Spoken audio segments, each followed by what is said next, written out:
नमस्कार, Indian institute of sustainability podcast में आपका स्वागत है। आज हमारे साथ हैं डॉक्टर ऋतु बजाज।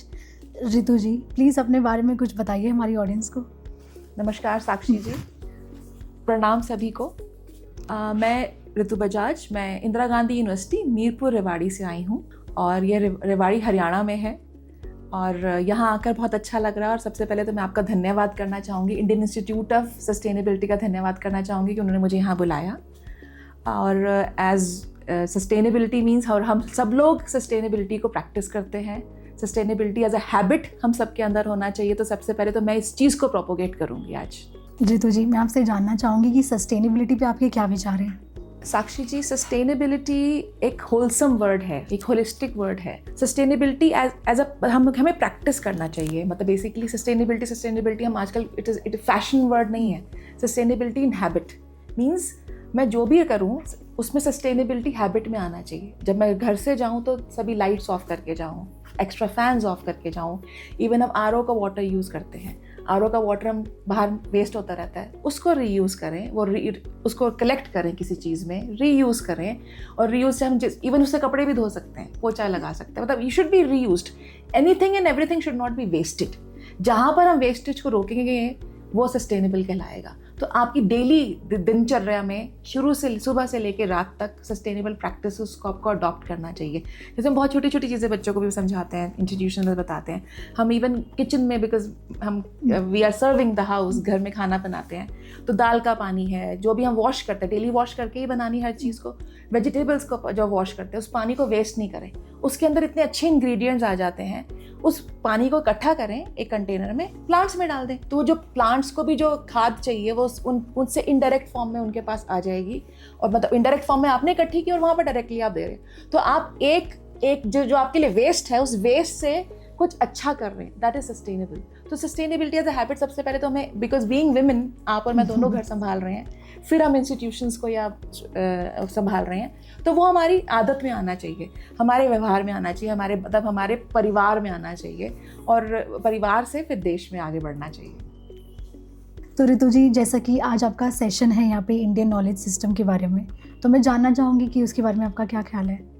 साक्षी जी, इंडियन को मैं थोड़ा सा हिंदुस्तान या भारत की तरफ मोल्ड करना चाहूँगी। बिकॉज ठीक है, इंडियन से हम इंडिया आया, बट इंडस वैली से हमारा इंडिया बना नाम आया। बट हम भारतीय हैं, हम भारत। तो भारत शब्द को हम दो हिस्सों में डिवाइड कर लेते हैं, संधि विच्छेद जब करते हैं, भा प्लस रथ। भा मीन्स रोशनी, लाइट।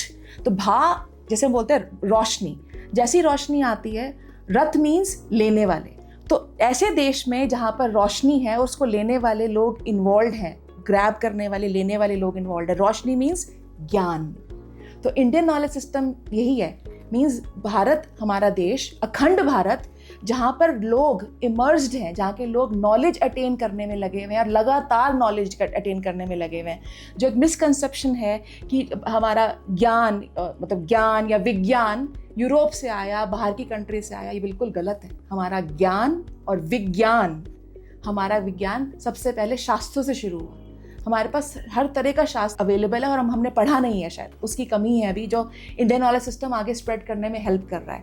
तो विज्ञान, it is not from Europe, it is not from America, no, it is from India. और आइंस्टाइन ने अपने शब्दों में कहा भी है कि मेरे को जो नंबर है वो भारत ने दिया, मुझे भारत ने हेल्प किया। जो हमारा पीरियोडिक टेबल है, मालदीव्स ने दिया, बट वही के 1896 में उन्होंने दिया था periodic table. But he came to India, he came to Baku, वहाँ पर टेम्पल है, वहाँ पर उन्होंने विजिट किया 1862 में। विजिट करने के बाद उनको पता, जब जो साउंड्स निकली 1 2 3, उस साउंड से उसने पीरियोडिक टेबल 1 2 3 4 स्टार्ट किया। तो बेस भारत से है, वो ठीक है, बिकॉज भारत ने कहीं उसको प्रोटेक्ट नहीं किया, कहीं रख नहीं पाया, और जो प्रोटेक्टेड था उनको आक्रमण वालों ने जला दिया, सब हमारे डिस्ट्रॉय कर दिया। उस डिस्ट्रक्शन का रीज़न क्या हुआ कि हम उसको अपनी उसको प्रोटेक्ट नहीं कर पाए। तो और हम उसको, मतलब अब हमें पेटेंट के लिए भी लड़ना पड़ता है कि हल्दी हमारी है, बांसपति हमारा है। तो Indian knowledge system is basically, अब NEP 2020 के बाद हम उसको प्रोटेक्ट कर रहे हैं, बता रहे हैं कि सब कुछ भारत ने दिया।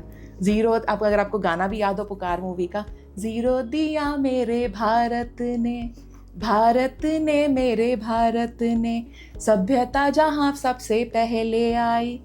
दिस इज मतलब ये हमारे हमारे विचारों में, हमारी हर जगह वो प्रोपोगेट होना चाहिए। और अभी रिसेंटली मैं थोड़ा सा ट्रैक से दूर जा रही हूँ, 19 फरवरी शिवाजी जयंती थी और बहुत एक अच्छा काम हुआ कि 14 फरवरी को, जहाँ जिसको हम बोलते हैं कि वैलेंटाइन डे, कपल डे, जो यूरोप से हमने अडॉप्ट किया है, बाहर से अडॉप्ट किया, एक मूवी रिलीज़ हुई छावा छत्रपति शिवाजी के ऊपर बेस्ड है। मैं सबसे इस माध्यम से रिक्वेस्ट करूंगी, बल्कि आपको भी रिक्वेस्ट करूंगी, सब लोग जाके छावा देखें।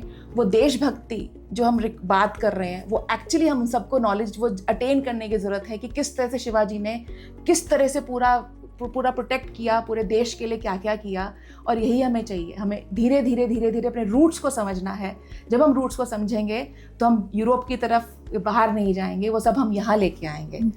ऋतु मैम, मैं जितना आपके बारे में जानती हूँ, मैं और जानने के लिए उत्सुक रहती हूँ। प्लीज़ मुझे बताइए कि आपकी जर्नी किस तरह से शुरू हुई और किस तरह से आपने काम किया इस फील्ड में। साक्षी जी, पढ़ाई करी, MBA करने के बाद कैंपस सिलेक्शन हुआ जॉब में, 2001 से स्टार्ट करी जॉब और अब 25 साल हो गए हैं धीरे धीरे आगे मूव करते करते। I am a hardcore academician.